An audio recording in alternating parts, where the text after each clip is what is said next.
Koledníci tento rok kolodovali už 14. krát pre túto farnosť a teda sa ich spýtame, čo sa im na tom páči. Tánička, čo sa ti páčilo na kolodovaní? Že sme mali veľa koláčov. Koláčov, výborne. A spýtame sa sestry Táničky, to bola Sonička, ktorá hrala kráľa. Mne sa to páčilo, hrala som kráľa. Potom na budúci rok by som tiež chcela ísť kolodovať a tento rok by ste sa dozvedeli na tom letáčiku, že pre koho sme zbierali a určite by som chcela, preto som chodila kolodovať, lebo aby sme sa aj trošku zabavili, aby sme nazbierali pre detičky peniažky do Afriky. Výborne.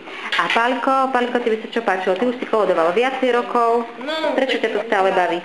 No, napríklad nesediem doma pri televízore, ale chodím po dedine a aspoň pre zdravie dačo robím. No. A pomáhame deťom v Afrike nejakými peniazmi a boli sme celkom dobrá skupina a bola sranda. Teraz sa spýtame napríklad Aďa, ktorý nám z darov, ktoré sme dostali, spravil výborný šalát ovocný. Aďo, čo sa ti páči na kolodovaní? Mne sa páči na kolodovaní, že to tiež čo vral Paľo a že sa aj zabavím pri tom, nie že len zbieram tie peniaze a niečo robím pre tie deti, ale že sa pri tom aj ja zabavím a ja z toho niečo mám.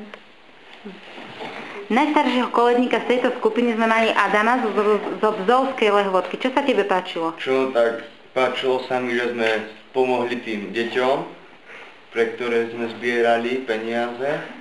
A dobre to bolo, neviem. Dobre. Najmladší koledník bol Matúško, ktorý práve leží zo stola. Aj Matúškovi sa páčilo hlavne to, že sa počas skúšok zabával pod stolom. A čo by ste chceli odkázať rodinám, ktoré nás prijali? Ďakujeme!